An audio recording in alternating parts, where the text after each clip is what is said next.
Greetings and salutations. Welcome to episode 1 of season 6 of Playwright Spotlight. Thank you for your continued support over these last 5 seasons. And here's to a glorious start to season 6. Figured the best way to start this would be to have a returning guest come on that we actually had the pleasure of meeting and talking to a little over a year ago, who happened to be in town a few weeks ago for a stage reading of one of his plays.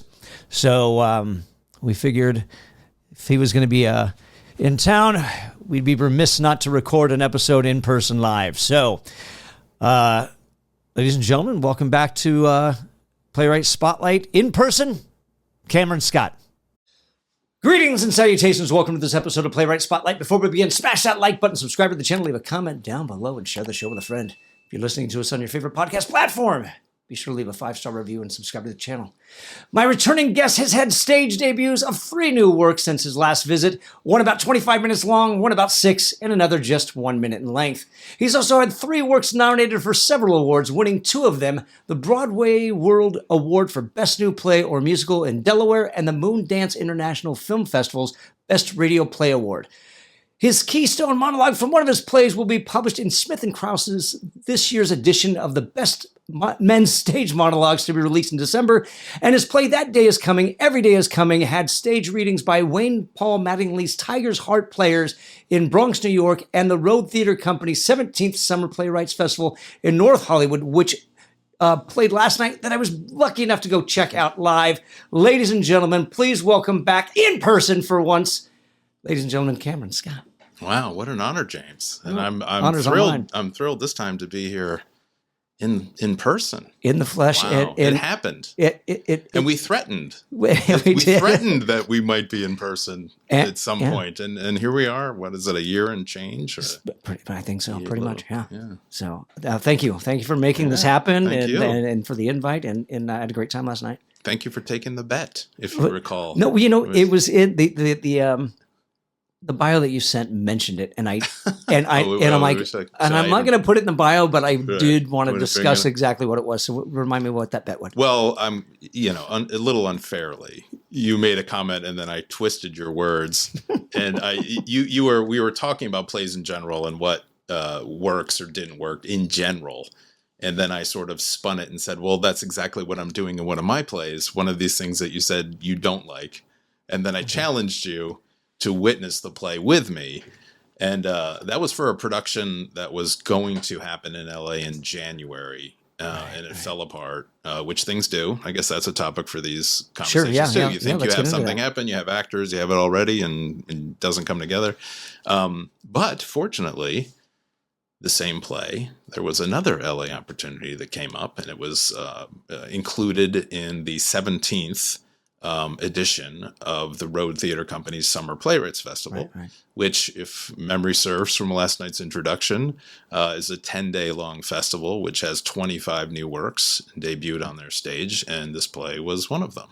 Congratulations again. Thank you. And it was great to be there with you. So remind me, thank you again. Yeah. Remind me what the original was in January that you were supposed to do. It was, I'm going to embarrass myself, but it was at the Stephanie Fury. Oh my goodness, I was close. And I have and we'll get into that later. Yeah, so that there was a great woman produces primarily audio works, but her name is Bernadette Armstrong. She used to be here in North Hollywood. She now lives in Henderson, Nevada, but still has close ties to the theater community here. And she started to take her audio works and put them on stage. And she wanted to take one of mine that she had produced called That Day Is Coming, Every Day Is Coming. And she wanted to include that in a festival, a relatively new festival, and they called the 30 Minutes or Less Festival. Okay. And that was going to play at the theater that you just mentioned. And the actors and director that were established for it, who had participated in the original audio recording, were union actors, and that house is not a union house, and the director was not going to perform there, so said, that's not happening, and he basically, rightly, he decided not to participate, and then the producer, it was just too short time and to turn it around, and just ended up not happening. But there's also such a thing as pleasant surprises in addition to unpleasant surprises. And, submitted this play to the Rhode Theater Company's Playwrights Festival, and it was accepted. And it gave us the opportunity to watch it together regardless. Was this the second piece that you'd had performed by the Rhode? Yeah, I had another play, which I'm sure I mentioned in the last podcast because I don't have that many in total, that involved a guy contemplating his life on a ski lift. Okay. And it was primarily just him and the people that he encountered riding up the mountain. It was sort of like a Sisyphean spin that I had done on skiing. But that had been read at the Rhode. And the woman, I forget her name now, and I'm not going to dishonor her by butchering her name. But the woman who introduced the plays last night, she played the doubled female role. Okay. There's a doubled male role, double female role, and then a single male role. And she played all the female parts, and she's absolutely fantastic. She's such a good actress. Was the process any different from when you did the ski play in this one, and what changed? And then was it more challenging, or was it a little easier? Yeah, it was interesting. This was the first time, because I've gotten to know two of the actors who did the reading of That Day Is Coming just last night. And I've gotten to know them. So this time around, I was much more involved in the process than I had been previously. Previously, it was like, hey, you submit a script, and then it's like, okay, if you want to come, great, And this was more like, hey, why don't you come and why don't you participate? And it was funny because I have such respect for directors and actors and the choices that they make. And what I hear in my head when I'm typing a script is not necessarily the best way to perform that script. And I am not one to suppose that my opinions are going to supersede those of professionals with vastly more experience than I have. So it was just funny. So I was allowed to participate, and I just shut up like a clam, basically, and just sat in awe of like how talented these guys are. I just think they're absolutely fantastic. And just to be clear, the two actors are Alan Wasserman, Rob Nagel, and the director is a man named Christian Haynes, who's also quite talented. I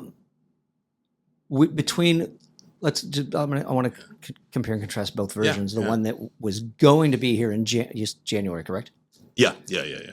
And then last night's performance. Yeah. Were there any changes made in that time frame? Yeah, it's funny. I think it's hard to say if I instigated them or the actors did. I think the last time I was on, I mentioned how, I do very carefully craft the words that are put on the page, but I never consider them etched in stone, and I consider them fluid. So I believe, so the play, in preparation for the 30 Minutes or Less festival, I had taken the audio script of the play and I had adapted it, in quotes, adapted. There really wasn't much to do, but I typed it so that it could be done on a stage.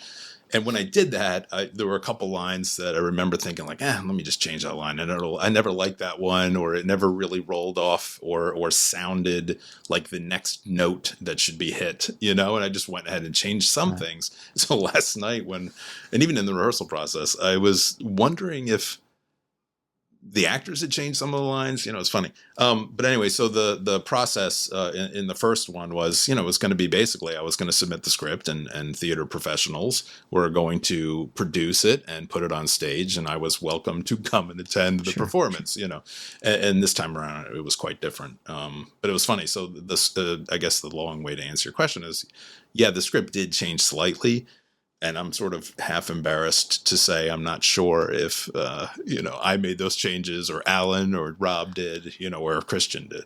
But Christian nor either of the actors, did they, hey, do you mind if I change this? Do you mind if was there anything like that? I right off the bat, I said, hey, Christian, here's the script. Hey, Christian, here's like how I think it, could be done or how it had been read once prior. And I said, but throw it out the window. And like, honestly, don't even look, because I want Christian to look at this with fresh eyes, and come up with his production. And I didn't want to stand in the way of that. Why did you originally write this for radio? Was that the original intention, or because I've got this and let me? Well, it's I mean the story. I don't know if my friend wants me to mention this or not, but a friend of mine had attended the first ever because the last time I was on, we mentioned how I did this late. I'd always had an interest in writing, but just never had the time with my job and everything else. And post-COVID, I wrote this ski play. And a theater company in Delaware put it on, and a friend of mine, a high school friend of mine, drove down with me, and we went and saw it. And he and I both live in Connecticut now, and so we drove down to Delaware, which maybe it's a 5-hour drive, something like that. And on the way back, he was very complimentary. He's also one of my very best friends, so he's also brutally honest. Sure. And he said, you should, you know so much about that card game cribbage, and I know that when you were in college, you were messing around with writing a play about cribbage, and you should just do that.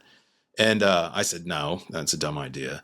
I'm not doing that. And then, sure enough, I was sitting on the train, and I had, it's like, what am I going to do next? I just did this skiing thing. What's the next one I'm going to do? And I was like, I just found myself writing that one. So the impetus for that was honestly a friend reminding me that when I was at NYU, I goofed around with this idea, which was completely different than what I ended up writing as an adult, but that was it. That's the whole boring story there. For you, do you, and we might have touched base on this, and forgive me if I've forgotten. Do you listen to them? Do you have them read before you submit them? Or is it like, I'm just going to do this? No, I don't. But that play, I did send it to my friend who recommended I write it. And I did send it to some other friends of mine who are writers. And I just had them read it. And, they are my friends, so they're probably more complimentary than they should be. But it's funny, the one that you read that just last year, the same Delaware theater company where I'd done the ski play, I sent him another one. I said, how about this? And it's a story about two horse track gamblers, and similar to the cribbage play. And they did that. And I had originally written that script, and I sent it to my friend who recommended that I write this cribbage thing. And he read it, and he's just like, there's no story in here, right? And I was like, oh, really? So, he was pretty harsh about it. But I put his changes in, and, and then they were good. Okay. So, but in terms of process, and I know it is something that a lot of writers do, they invite friends or whatever and just have it heard. But I have not yet done that. But with anything you've written? No, I've never had it read. It's usually I've been doing this now. I think I'm in year 3 of doing this, right? Okay. So as you have productions done, you'll start forming relationships with certain actors or certain theater companies. And it's been, so prior to making those relationships, I'll do cold submissions. But then once I make a submission and it's put on, depending how the process goes, I've found myself making friends along the way. Right. And what I will do is I will just send them one and say, hey, I don't know, what do you think of this? That kind of thing. But other than that, no, I've not sat down and really worked on it with, in an oral way where we sat around, in a circle and read it. I've not done that. And so basically it's just like you take whatever suggestions to whoever you decide to send it from, whoever you decide you want the feedback from, and run from there. I mean, well, maybe you did. Yeah, you met Alan. Alan Wasserman, he's a great actor. And, he's been great with me. His feedback is usually he's like he'll say he'll get things from me, and either he'll like them right away or he'll say something like, I got to sit with this one, and that's it. That'll be the feedback I get, is I have to sit with this one, and then I know it's broken, and I'll sit down and go, why didn't he like it, and to me that's as valuable as him being prescriptive. And saying, oh, your main character needs to this and that, he'll just say it's not working for me. Well, he won't even say that. He'll just say, I have to sit with it, But I do value, I'm sure a lot of writers do this, where they will confide in other people whose tastes they trust. Sure. So I do have a very, very tight-knit network of friends like that. Good. That's a good thing to have. Yeah.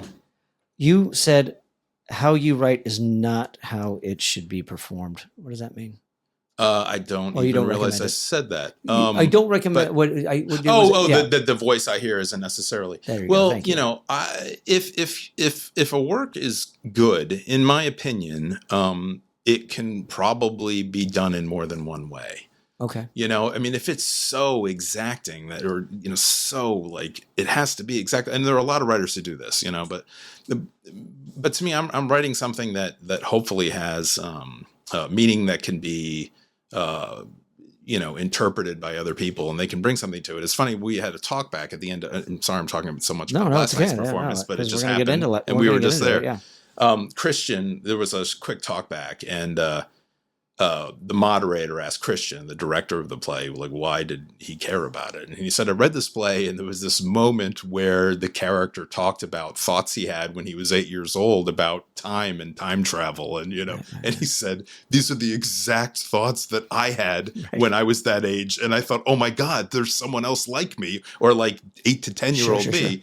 And he connected with it. And it's like, that's great. So like, what about it did you connect with? And then he would express that by his direction, you know what I mean? And so to me, it's like, that's the exciting part. Like, that's the magic is, I mean, otherwise, you know, write a novel, write a short story, right? Sure.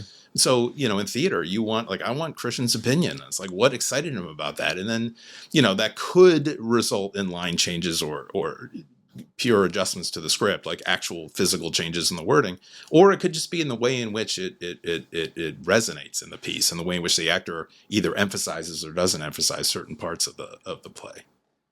Do you consciously, and maybe this is an unfair question because it just kind of came out last night, do you think you consciously, like, what can I write, or what am I writing that I might be able to add that might resonate with at least one or two people in the audience? Yeah. Not saying that particular moment, but, you know. Yeah. Well, so last night's play, mine was like an old fashioned curtain raiser sort of to a longer work. So the Rhode had decided, I mean, the Rhode, as they said, they received 550 submissions, and they decided to stage 25 of them, which are the horrible odds that most of your listeners on this podcast are very familiar with. And in selecting those 25 across 10 days, you know, there's a bunch of shorter ones that were all ganged together, and I assume that's where mine was going to go. And the festival, curator contacted me and said, "Hey, I have an idea. I want to pull yours out of the short ones, and I want to make it an intro to a medium length play. What do you think of that?" And I'm like, "You're the boss, you know, why don't you do that?" Right. So all that to say that there was another writer involved in the evening, and she was on stage with me at the talkback.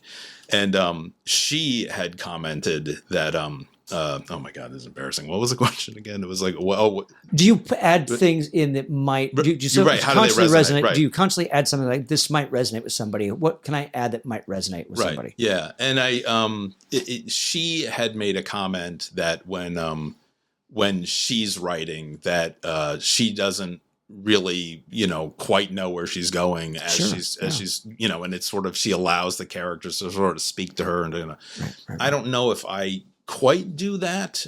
So had I been asked that question by the audience, I do sit down and I write a short outline about, you know, what is the point? Because, you know, like, it's great to, I just noticed your Maltese Falcon behind you.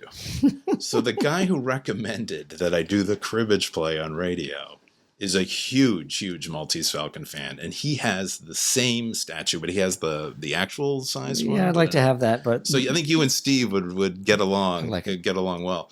And now I've lost my place again. This is the second time in the first 3 minutes of doing this. But anyway, I do. So I do sit down and I try to. I am not a poet, but I'll sit down and try to write like a short, like, poem or any kind of outline about, like, what is the arc, what am I trying to do, and then I'll make sure that I feel that works, and then I allow the exploration to happen in the typing the script. So to your point, there will be larger themes that I will absolutely know that I'm going to address. And some of them I'm already in advance know what stories or what ways in which I'll get that theme out and which characters will do what. And that'll be part of my notes before I work.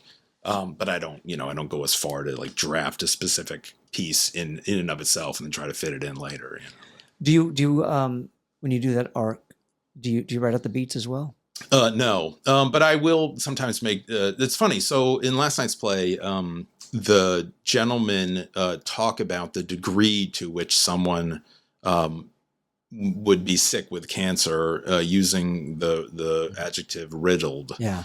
And that was something I remember in my notes for. I mean, the piece is only it plays depending on the pacing that the actors and director decide on. It can run anywhere from barely 15 minutes to maybe a little over 20 minutes. It's a short little piece. How many pages, if you can? Yeah. No. There's the pages are. It's 26 pages long. Interesting. In script format, it's 26 pages long. So like in blind submissions, people will be it has to be this length, and like I know that this thing can play in under 15 minutes, and they'll be like, it has to play in under 15 minutes. No scripts will be accepted, over a single page over 15. And it's like, okay, well, that's a shame, because there's rapid fire conversation in this. That'll be one word followed by another word by another word. And you can have, 15 words on one page, and that will be delivered in 7 seconds. So like one page will be 7 seconds, but yeah, so the script itself is 26 pages long, and it's played anywhere from under 15 to over 20 so far. And it hasn't had too many productions, but there was an audio production, and there was a stage production. Actually, there was a stage production in Rhode Island, and the woman who edits for Smith Kraus, the annual series of best monologues, because the play had been staged in Rhode Island, it qualified to be eligible for her book, and she took it and it'll be published this December. You don't tell me.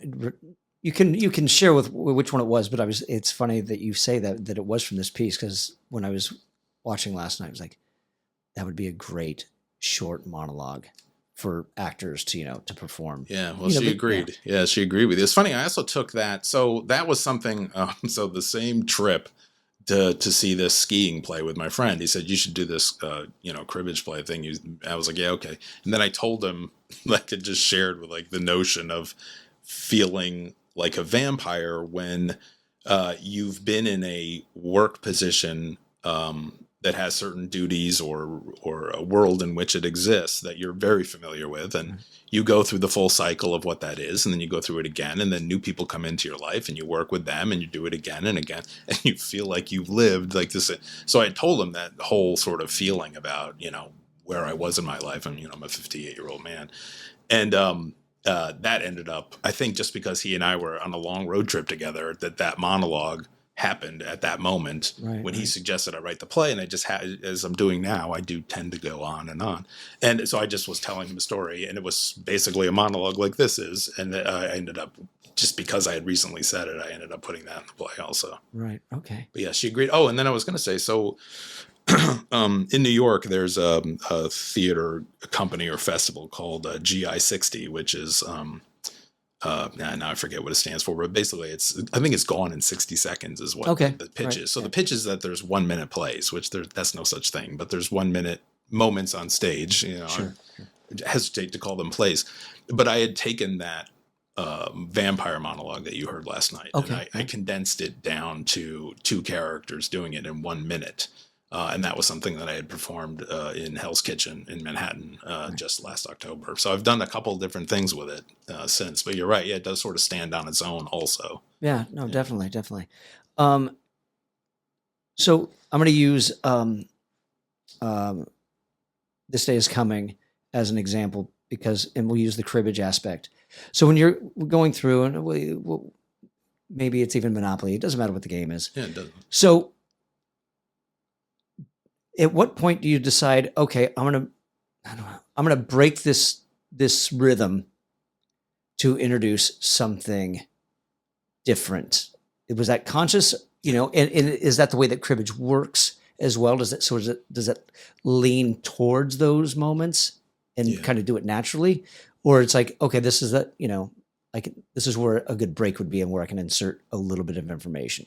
Yeah, I mean, so just to be clear, the play James and I are talking about is 2 guys playing a card game together, and they're gambling together over it. It's a game that can be played in about 10 minutes, and it involves like maybe 6 deals, something like that. And so it's relatively rapid fire, but there'll be pauses where you reset the deck and you deal out again. And like I said, you do that 6-7 times, something like that. And there's natural pauses built into the game. And when guys or women play frequently with each other, there are natural moments of conversation that can occur. When I originally did it, I had messed around with the notion of doing it as a radio play as a kid in college, and didn't end up doing it until I was 55 years old. But in my head, I heard this. I wanted to use a relatively uncommon game. It's a little more common in the Northeast and a little bit in Northern California. It's a regional game, basically. But I wanted it to be unfamiliar because I wanted it to have its own sort of foreign or interesting rhythms. Something that you would have to lean into, like what exactly is happening, and I wanted that to be sort of a musical, not to sound overly pretentious, but like a musical interlude in between their conversation. So that's where that came about. And then just because people seemed to like it, when it was done as an audio play, the theater that produces audio plays only, it was their most downloaded and popular play that season. So people heard it and liked it, and then suddenly it's being done again, and people are asking about it, and anyway, that's been the life of it so far.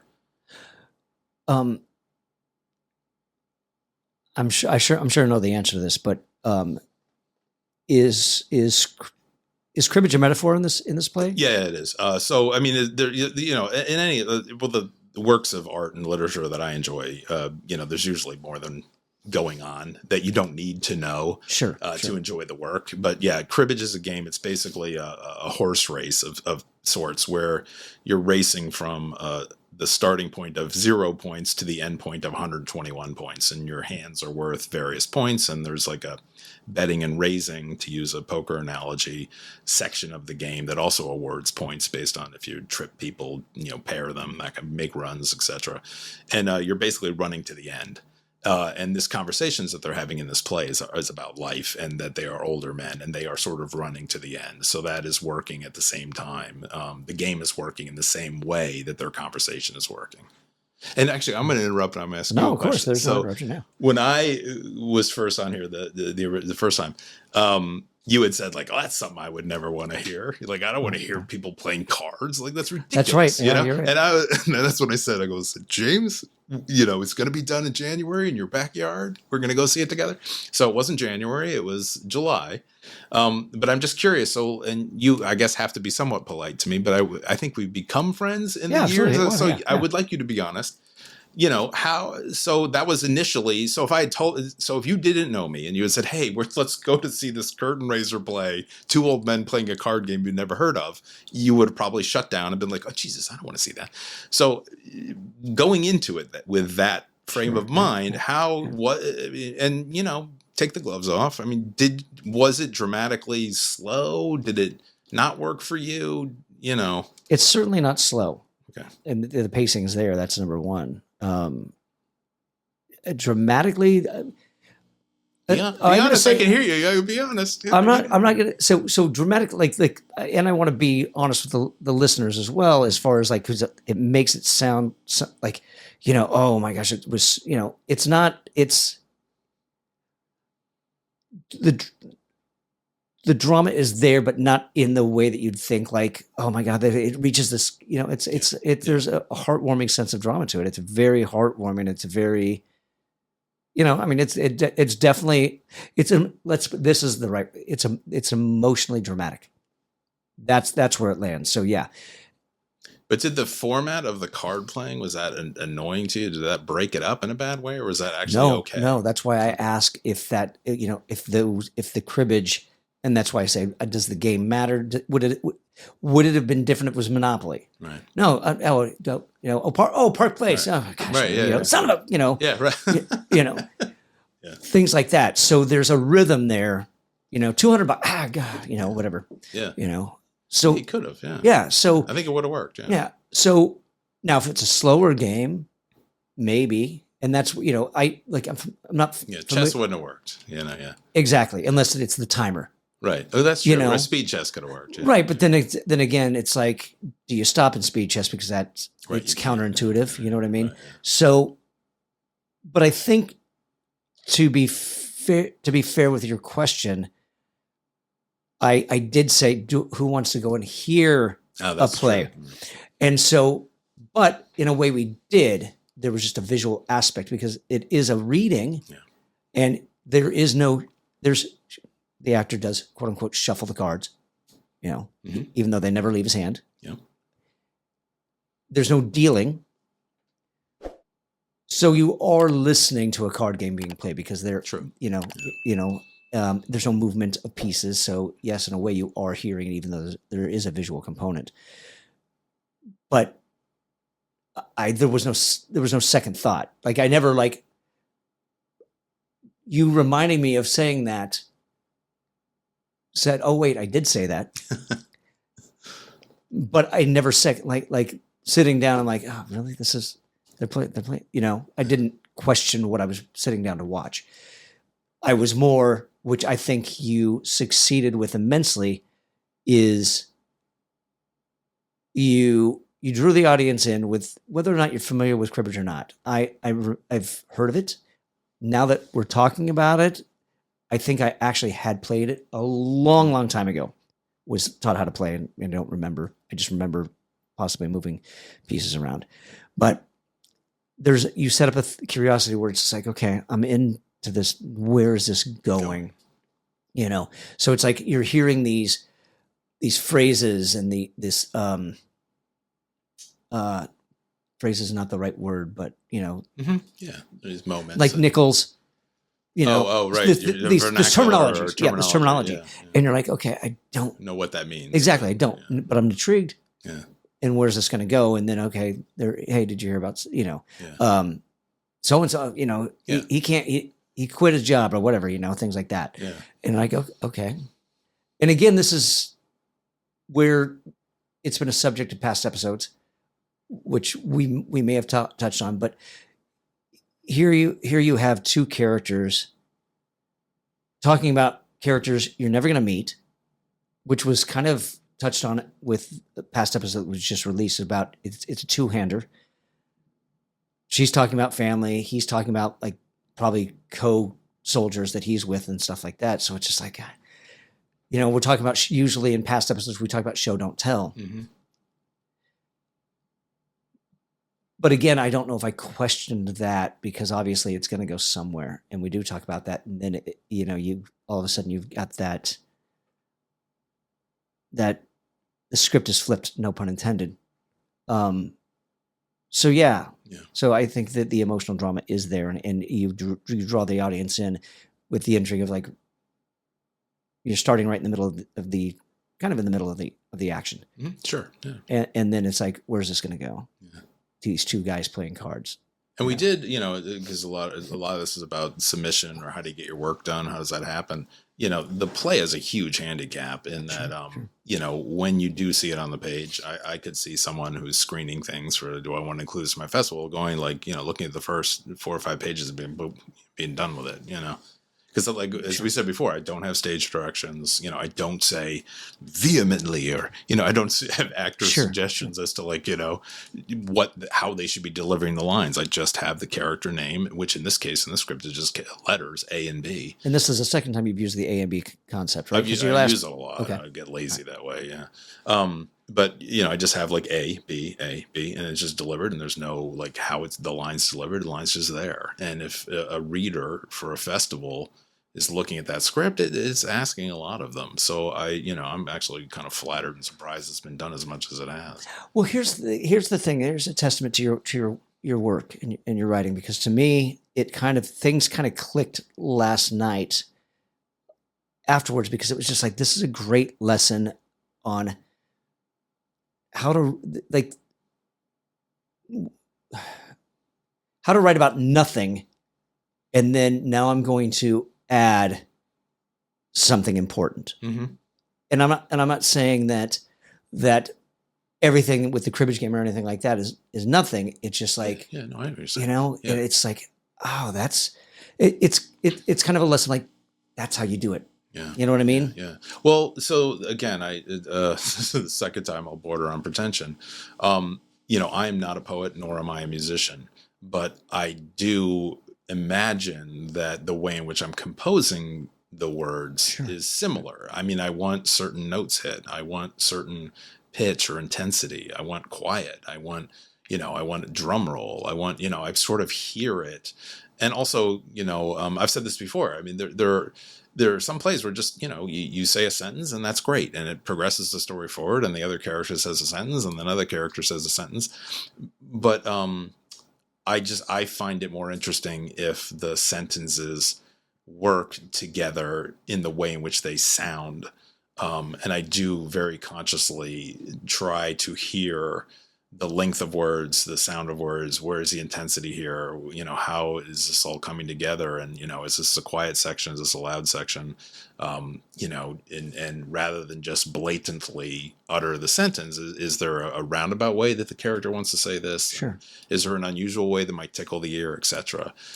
So I'm very, very conscious of how it all fits together and how it sounds. And hopefully it's being presented in a way that you haven't quite heard those things said in the exact same way that these characters do. Sure.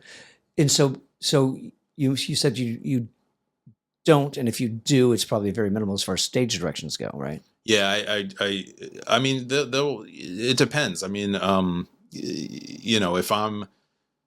it depends. But I really have such respect for stage artists Sure. that I don't want to just assume that, it should be done this way, but I want to give them just enough to suggest what it might be like and then have them take it from there. Right. And that's why I'm asking. So when you're talking about, because if you're not using stage directions, I'm curious about this when because you talked about, I want pitch, I want certain things, I want certain things hit. So are you playing with format? And what I mean by that, are you using punctuation? Are you using, I'm going to, not font. Well, I mean, I guess italics you could be used, but I'm like, do you all of a sudden like, I'm going to capitalize this word, not just the first letter, the whole word.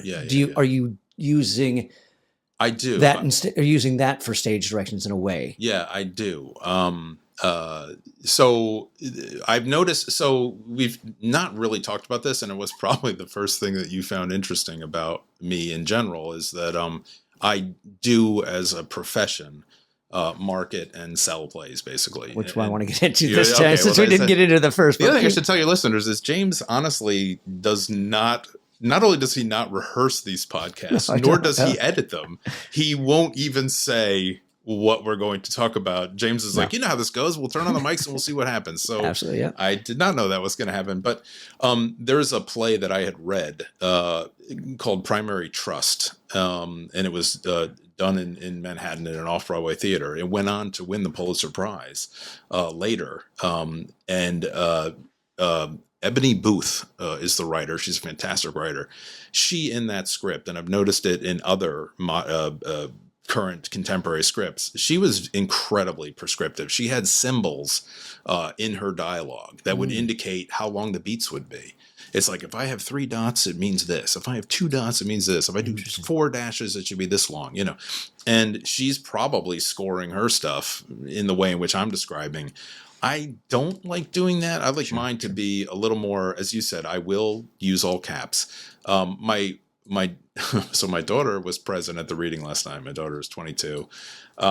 She said, "Hey, Dad, I was looking. The reading was open captioned, so everyone." Yeah, I wanted to ask you about that. So everyone could see the script as it went. Now, stage directions, I didn't have any, but there was a play that followed mine. Stage directions are not part of the open captioning. It's just simply the character and what the character says, right? And there isn't like adamantly or vehemently. Right. There's none of that in there, But mine, I did notice that the script and the way in which I typed it was there.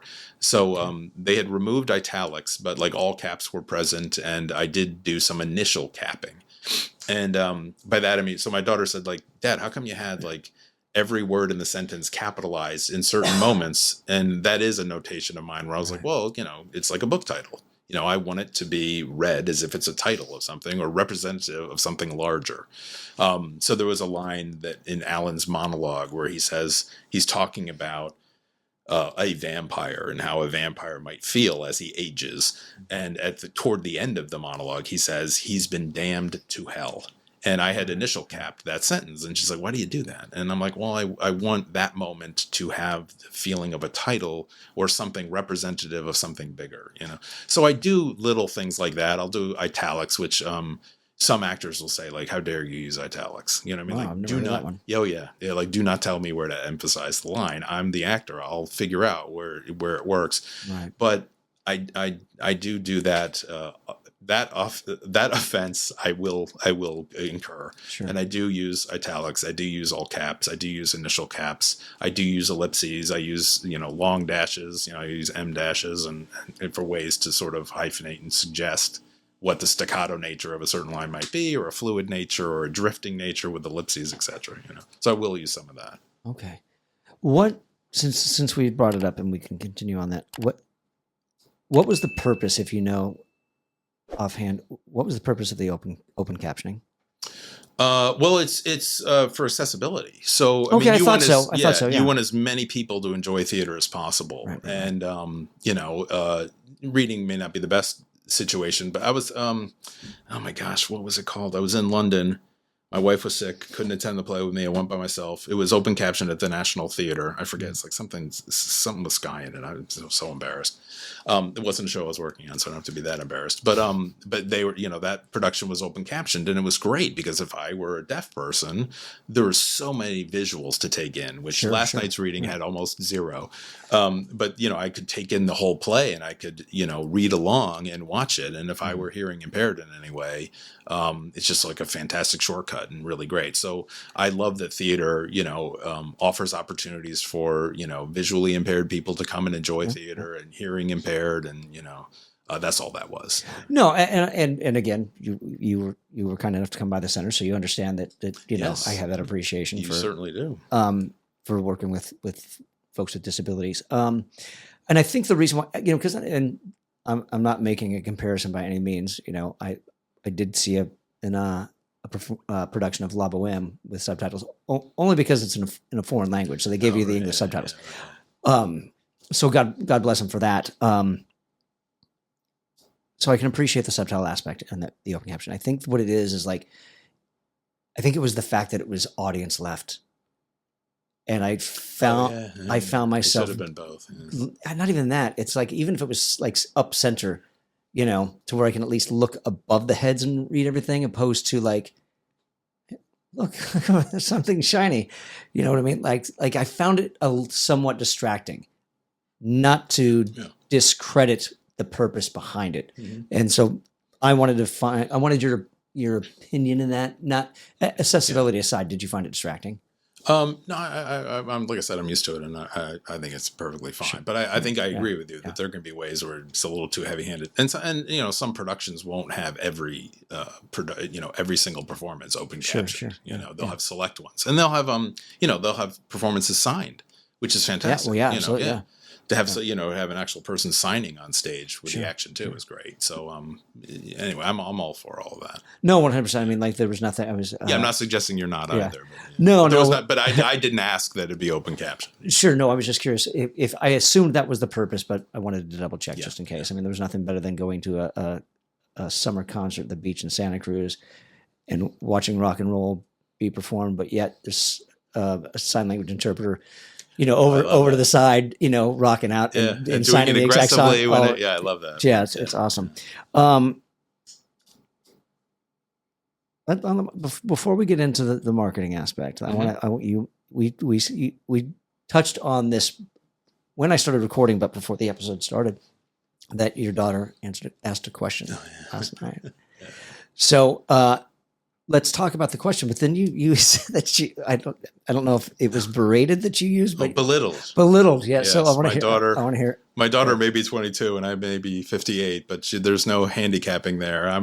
We're all on equal footing in our family. And was it sweet revenge for the birthday? She asked me a question in the during the talk back, and then on the ride home, she like belittled me for my answer.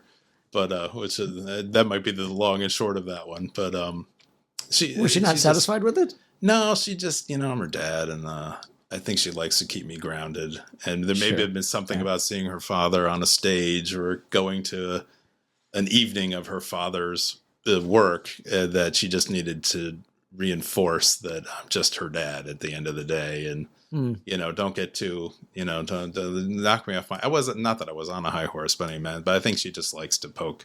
Actually, you know what? It has nothing to do with, like, she did poke fun of me this morning on random things too. So, but it was just fun. It was fun because there's not tons of opportunity. Like, these, the performances that I have had done on stages, they're my daughter was in college in Chicago, and we live in Connecticut, and some of these things will happen in Manhattan, and she'd be in they're not convenient for her. Sure. So this was the very first time that she had ever seen anything of mine on stage, even a reading, and completely unrehearsed, like a James Eldon podcast. I had no idea she was going to ask a question, and she did not think I answered it very well and let me know.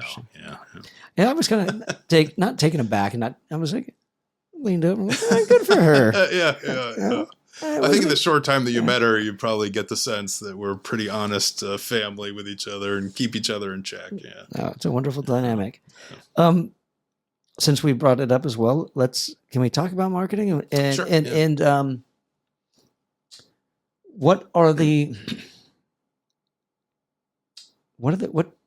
what tips can you give, or better yet, what are the do's and don'ts? Well, it's interesting. It's interesting you say this. A guy, I think I probably touch upon this. Very few people know that I dabble with writing whatsoever, particularly at my job, because I don't want the two to interfere with each other. 100%. But is it a conflict of interest, do you think? Well, yeah.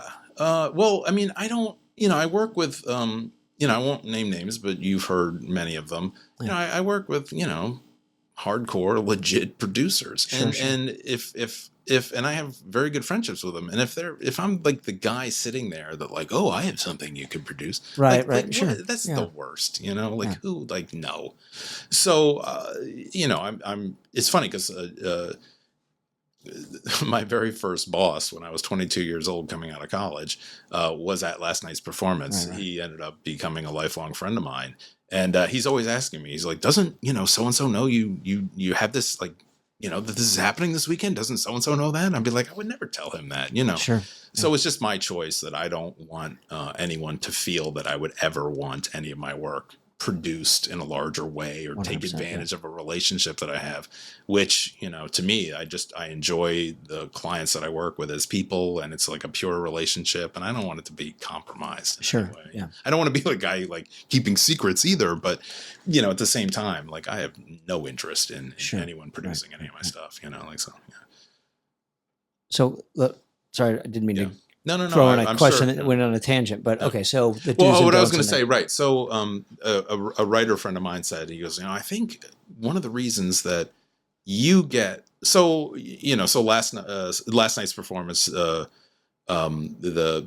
host who introduced the evening said they had received, she threw out 550 submissions, and they took 25.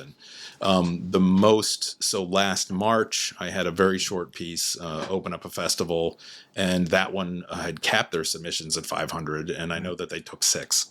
Wow. Which is an incredibly low amount out of 500 scripts. Sure, yeah. And a friend of mine said, he's like, I think that you have a higher than usual batting average because how in your cover note to pitch it. And I don't know whether or not that's true, but I have, since I was 22 years old, which is now, it's 36 years I've been doing this. It's crazy.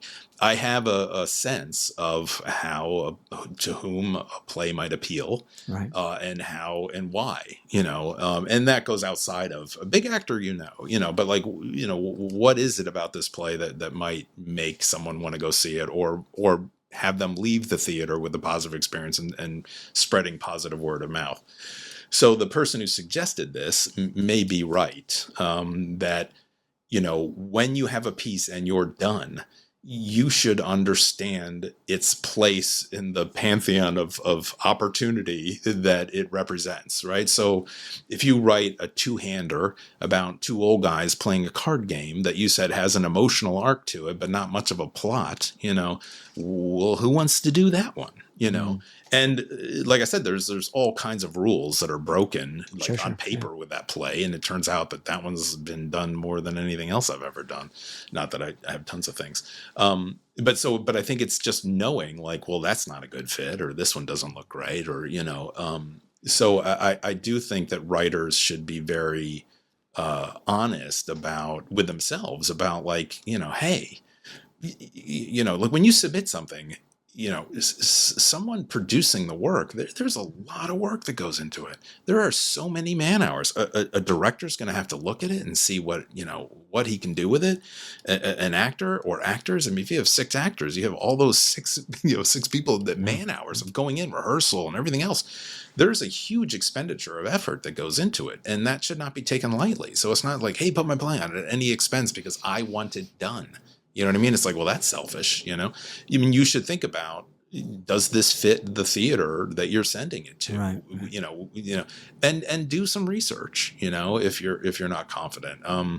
It's funny. So the most recent thing I had done was done at a very, very small theater in Ohio.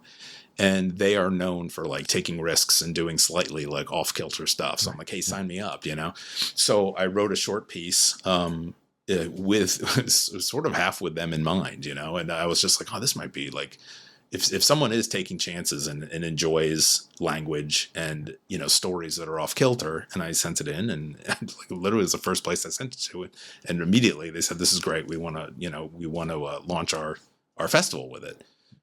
So that was just me, I took some guesses, but they were educated, and I thought, well, this would be something they could do. And if they like it, this is a great one. I'm going to submit it to them, So I don't mostly, and not that I'm completely pure of heart, and I've never submitted something that wasn't a good fit, but usually it would be not a good fit unbeknownst to me when I'm sending it.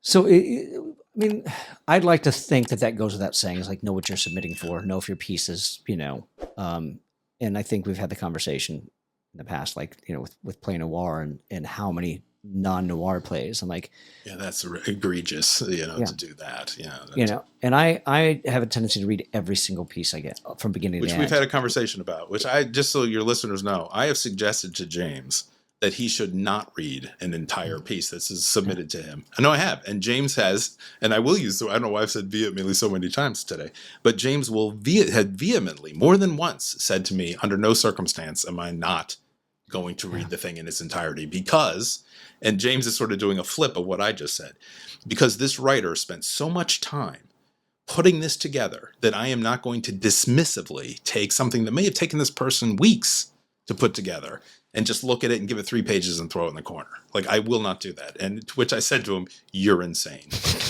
You should absolutely throw it in the corner. No, I know I said that to you. But, no, I'm talking about the fact that I might be insane. No, fair enough. And like, if I showed you the notebook of like, because I'll write it out, the title, who it's by, and then short, because again, it might take me a few weeks to get through everything. And it's like, I don't remember that. Let me go back and revisit my notes. And then it's like, not noir, capital letters, not noir, and I think it's important, listeners, to, and I can't reiterate it enough, but I think that there's, and again, we've said this, to each other in the past. Like, I think there's just people that think they're so brilliant that even if it doesn't fit and it's not right for the festival, I'm so good that they're going to take it. Yeah. So outside of knowing what your piece is so what right else for, is there? well, yeah, but you touched on it, and that's writing an introductory letter or a submission letter. So do you include like a tagline in that, or is it just like, or do you include a synopsis, which I will skip because I don't want to know. I'd rather be. No, I think a synopsis is silly. Yeah. It would be like, this is me paraphrasing it again, since we don't prep these in advance. I don't have an answer for you readily available in my head, but I will send a cover letter that will speak to the essence of what it is. Okay. Like the piece that I just had done in Ohio, I had said like, hey, this is off kilter, but here's what it's about. It's when I say what it's about, I don't mean the plot. Right. I mean, what is the how will the audience feel? What is the point of it? When it is done, what is the feeling they're going to be left with? And, are they going to be laughing, they'll be crying, whatever. And I just, basically said, like, this is what this thing is, so like when you start it, you have an understanding like, oh, okay, this is a wordplay piece, like this is about the language and the comedy that can come out of miscommunication, and it just basically in my cover notes will just make it very quick so they can jump in, not have stage directions, not have it. And I just cover that in a couple quick sentences.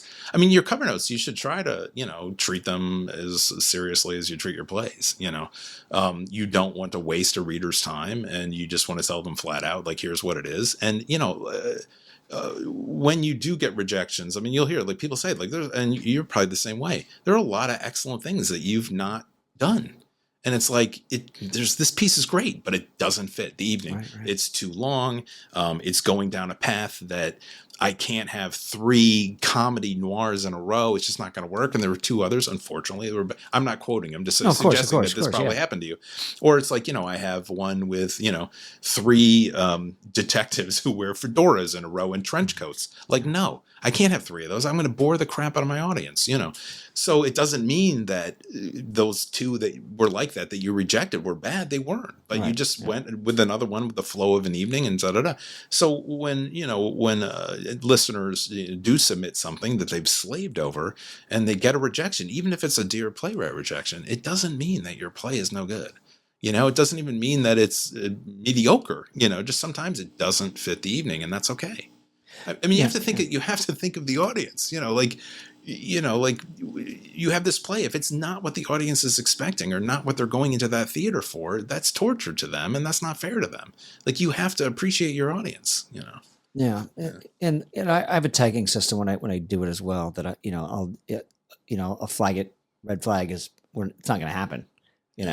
A yellow flag is, this is good. This has a lot of potential. It's a possibility, but let me see what else I read that might have been submitted that might be better. But I'm gonna put in the maybe pile. I'm gonna put a pin in this and then go from there. And it's like, I'm just thinking, this is just coming to me now, but I mean, there's like a varying levels of respect that you need to have when you write something and submit it. Who is going to enjoy this, and what theater might be able to produce it, and what makes sense, and and I'm not saying that you shouldn't write things that resonate with you and are meaningful to you. Absolutely should do that. But when you're done creating your piece of art or your incredibly funny commercial comedy, etc., when you're done, put your heart and your soul and sweat into it, right? But when you're done, look at that piece and then think objectively about what it is that you've created and what should happen next with it. I have I won't name names, but I have a friend who's had Hollywood movies produced, and as he got older, he's like, I'm going to dabble with some of these short plays too, and it's not really like necessarily his wheelhouse, but he's an incredibly talented guy, and he wrote this play. It's absolutely brilliant. It's hilarious. I love it.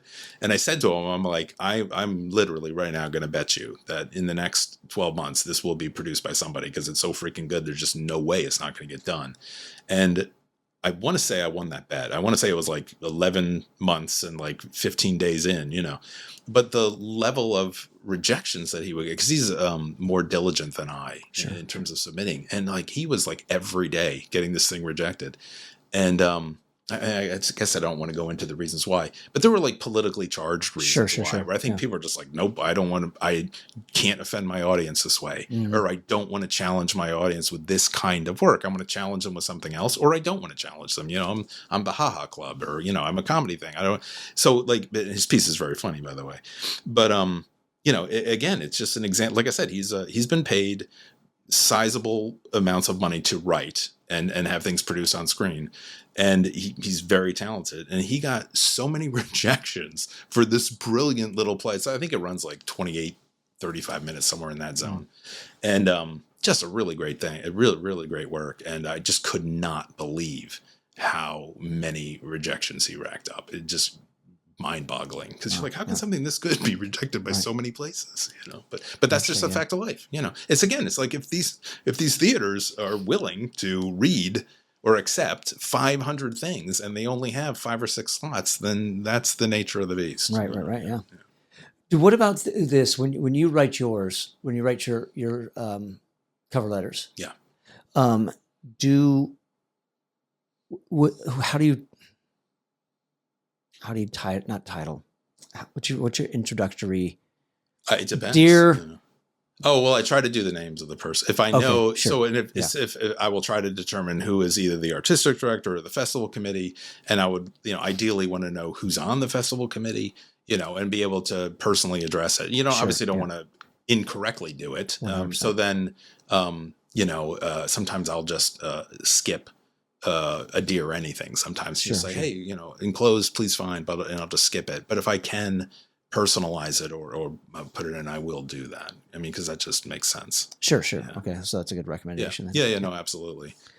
When we were talking about submissions and think people that this isn't. I don't know. Maybe I shouldn't touch on this week, but no, go ahead. We'll talk. Well, it's a slight criticism to the other piece last night. But you were talking about like all the people that are involved, the director and all the actors and things like that.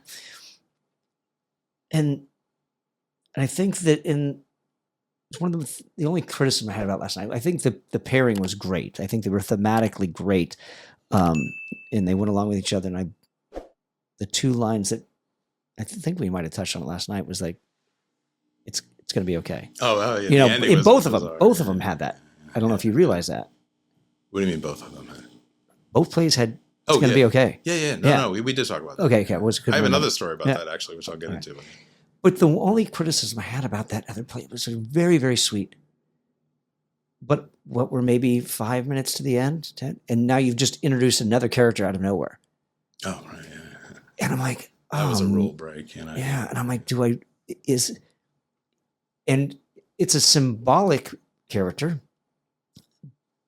but are you gonna find an actor who's gonna be like, I'm gonna give up my time for that? I just, I'm wondering if there was if there's a place where you can, you know what I mean? It's I mean that is. It's not like there's another place that another actor can is here and now we can play it later. Sorry. Yeah. But no. I mean, I talked over you a little bit. I apologize, but that is absolutely something you should be thinking about. I do market off Broadway and Broadway plays. I do tend to work more on Broadway musicals, but the plays and musicals are put together as they're. At the end of the day, it's a financial proposition. How many people are in this work? What do I have to pay them? And blah blah blah. And it's funny. I did not work on it directly, but it was in our shop, and I worked with a really bright young woman in an advisory role with her on it for a revival of the musical Chess, which is considered one of those trouble musicals where people love it. Like the music's great. It's just so much about it. But at the end of the day, there's something structurally about it that kind of gets unhinged or, And so it's a trouble piece. It's difficult. But in that work, there's one of the lead character's father appears at the end and you're like, wait, where was he during the play? Like, what was he doubling? I mean, because he's an old man, and you're like, is he wearing a wig to look old? And he was a dancer the whole time, how did they afford to put this character on at the end? Literally at the very end of the show, that's crazy. So there are, a lot of these theaters, some of these, community theaters or volunteer propositions, and it's not the amount of actors is more about, can I find that many people to do it? But in commercial theater, it's, do you really want to pay an actor, a full rate to come on and deliver 2 lines at the end? Right. So, as a writer, I don't want to hamper or, limit anyone's creativity. But that is a problem, in commercial theater. If you're frivolously writing dollars into your play that you don't need to, it can be a real problem. Are there any other, in regards to things like that, are there any marketing faux pas, other ones that you can think of? That would be a producing, not a producing faux pas, but that would be a structural, why did you add, that's a lot of money for me to put in this one person. Or if, you have things that need to happen on stage that require mechanics and, other people, it's just like, okay, I hope you need it because that's expensive and I got to build this and, blah, blah, blah. So, and I'm not saying just write stingily, like have everyone come out and mime, black mime tights and, and just mime everything. And then you're like, great, that's financially great. But there is a balance that you want to strike where you want to be sure you're being responsible. And some works, you need that spectacle, like Phantom of the Opera would not be Phantom of the Opera if the chandelier didn't come crashing. Right. I'm dating myself, but Miss Saigon, I mean, it was such a big deal with Jonathan Pryce when that helicopter came landing on the stage. There were literally helicopter seats, which back then, when I mostly just started in the business, those seats were $100. And it was like, oh my God, you can't, because at that time the highest price was like maybe 65 or 60, bucks to see a Broadway show. Oh yeah, we're not. That's the lowest entry price is $65 now. But back then it was $100 to see the helicopter stuff. But you needed that helicopter in that show. I mean, it was part of the enjoyment was like, oh my God, there's a helicopter. It was like great, So I'm not saying that you shouldn't do that, but you just have to make sure that it is indeed great and it is indeed mandatory. Before you start spending other people's money. Is there anything that you can think of offhand where it's like, this is a must? Besides, obviously, submit where, is there any other thing that maybe a hidden secret that people may not be aware of? To get something accepted? Yeah. Oh, yeah, I don't know. I don't know. I just think I've been lucky so far, and I don't really have a reason why I've been lucky. Because like I said, I'm not terribly diligent in submitting. I don't even know if I've submitted anything since I did to the Rhode, to be frank. No so I'm not intended. I'm not very diligent in that regard, but I have had a pretty good batting average. And maybe just being careful. It's not necessarily like I said, my friend who's a more talented writer than I, which is just a fact based on the money he's extracted from doing it versus what I've extracted from doing it. He's absolutely a more successful writer than I. And, like I said, the rejections he racks up through the volume play is just tremendous to me. And just like eye popping, So it could be that, being selective, if you're willing to, only have 3 things submitted in a 6-month period and then have them all come back as rejections, that's the gamble you take. But, but I'm at a place where I don't want to say I don't care if someone produces my work, but when I get a rejection, it's just like probably for the best. You know what I mean? Like, why is that, do you think? Well, I just think like if they don't want to do it, and let's say they did, like maybe they wouldn't get me. Right. And they would do a crappy job. And then what do I want that for? You know what I mean? Right. So I've been pretty careful. I'm like, hey, this theater company looks fun, or they look interesting, and like maybe this will work for them. And I almost think like I'm offering like, hey, I think this might work for you guys if you agree with me. And if you don't, great. I just thought I'm just have your interest at heart too, Sure, and it's like, because, I've said this ad nauseum at this point. I mean, it's a collaborative art form. Like if you're writing for the theater, you damn well better be thinking about other people when you're writing, because that's all it is. It's people putting on a story. Where are you finding your opportunities? It's great. Touched on this the last time, but So there is I think the go-to that most people use, and my friend uses it religiously, is I forget what it's called, because like I said, I'm not so diligent. It's a Playwright's Play Submission Helpers. No, but I know that guy. Yeah, I know, but it's better than that one, and that sounds bad to say that. New York City Playwrights, NYC Playwrights. Yep. That's his go-to, and they do a really good job of gathering and putting stuff in there on a daily basis. So if I get the itch, like, oh, I haven't submitted anything in 3 months, or 4 months, I should probably just see what's out there. I will scroll through that one and look. Sure. But what I told my friend is, I'm kind of more interested in like finding theaters and then being like, oh, look at this little place. Like, this place is cool, right. And then contacting them outside of a submission inquiry, and just sending something directly. Yeah. And that's why I'm asking, because like when you found the one in Ohio and you found, so that's why I'm like, where are you finding those? Yeah, that'll be like it'll be like I'll do a Google search on, like short play festivals or something. And it's like, boom, oh, look, here's some upcoming ones, and it might not be an opportunity for now, but I'll be like, oh, these people do this thing once a year, and it kind of like seems like some of my stuff might fit with them, and then I'll just approach them off the submission thing, and either they'll respond to me or they'll say like, dear butting in guy, you know, we don't open up, you know, submissions until May 17th and they close on the 22nd. And if you don't get it in this little tiny window, tough for you. But a lot of people just come back and say, hey, you know, sounds interesting. And will either engage me right then and there or then suggest like, oh, please send this again at, you know, at another point in time. So. Do you write specifically, like if you find anything like that? Well, it's funny. Like the Ohio one, did you write something specific just for that? Because that sounds interesting. I've got an idea. Well, yeah. I mean, I had the idea first, and then I'm like, well, you know, who would do this, you know? And I was like, hey, these guys might do this. And it turns out I was right, you know. But so this is maybe revealing more than I should, but you had interviewed a guy, John Ballantyne, who does this fantastic audio work called Campfire Radio Theater. Yeah. And he self-produces it and he writes it himself. And primarily they're all his scripts, and he, you know, casts them himself and he directs them and he does all the sound engineering. He's a one-man band. He's absolutely fantastic. And I'm like, this guy's so good. I have a great idea for him, you know? And because I do tend to write relatively quickly, I banged out within a week's time with this friend that I mentioned earlier that we had driven down to see my ski play with. He and himself has independently produced horror films. So I said to him, like, hey, you and I should write this like horror piece. This guy's fantastic. I mean, you know, and my friend was like, no, I'm not going to do that. So I'd already wound myself up. And in a week, I wrote a Campfire episode and I just sent it to John. I'm like, John, I didn't know him at the time.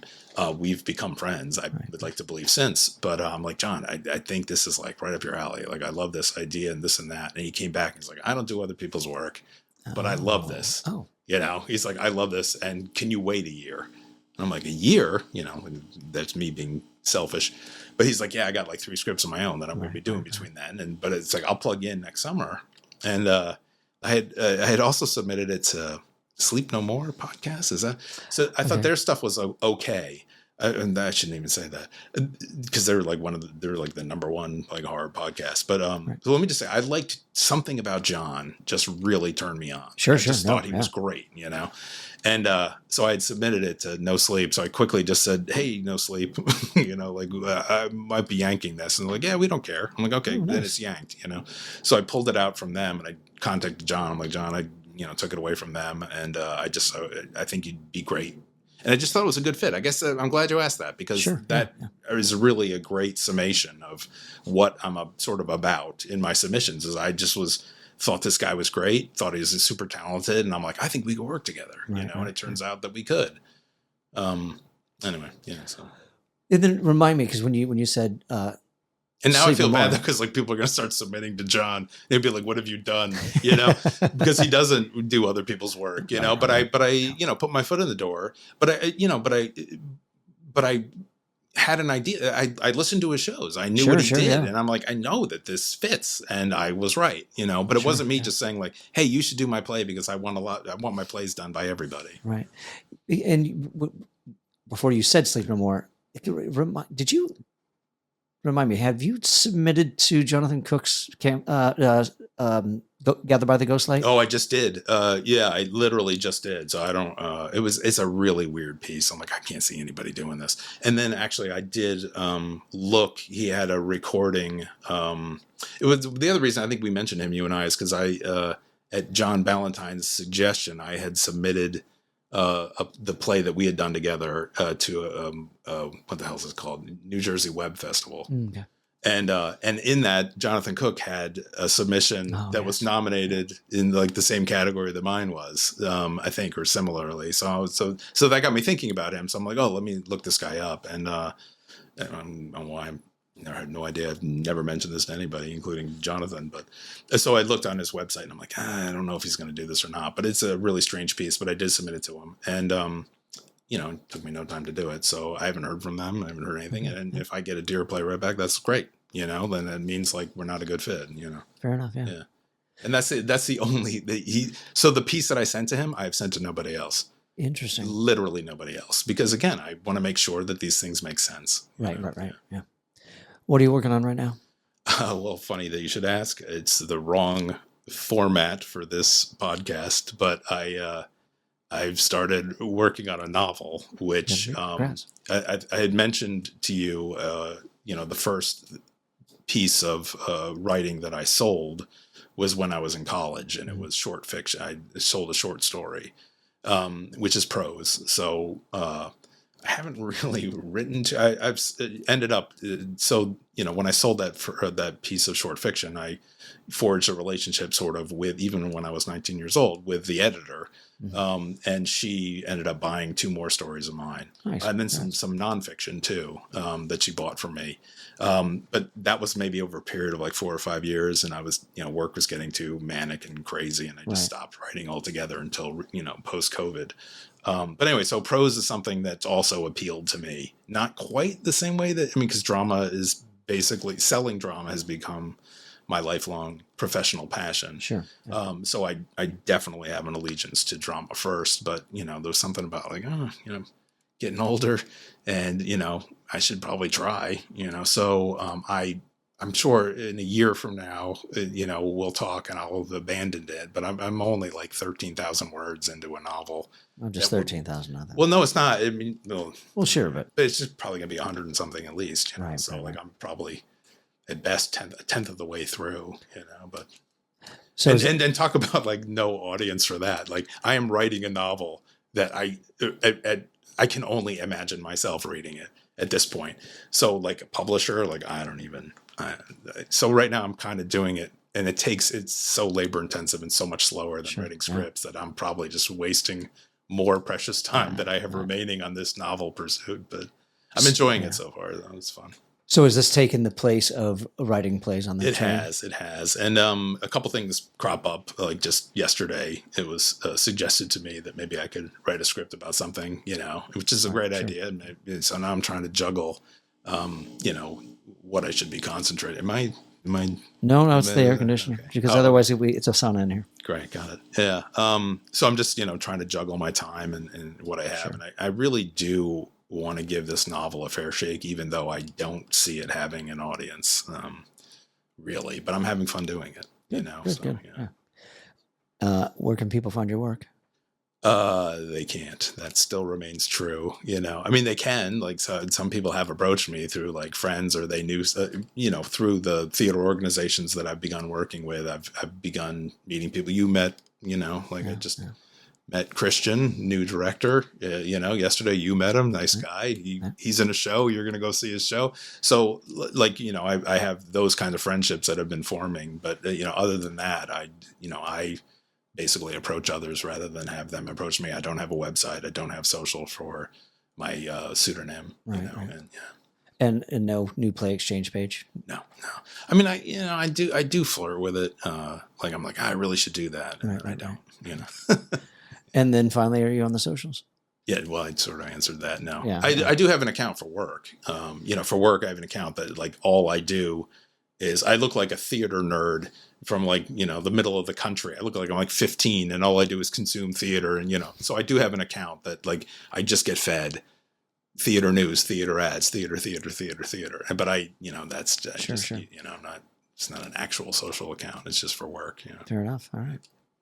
Well, Cameron Scott. Well, we did it. We went and we said we were going to see a play together, and we did. And you seem to have modestly enjoyed the experience. I had a great time. Yeah. And thanks for coming and doing this in person. All right. Thank you. Thanks for coming on this episode of Playwright Spotlight. All right. Pleasure. Thanks for tuning in to this episode of Playwright Spotlight. Again, smash that like button, subscribe to the channel, leave a comment down below, and share the show with a friend. If you're listening to us on your favorite podcast platform, be sure to leave a 5-star review and subscribe to the channel. And in the meantime, and until we see each other again, keep writing.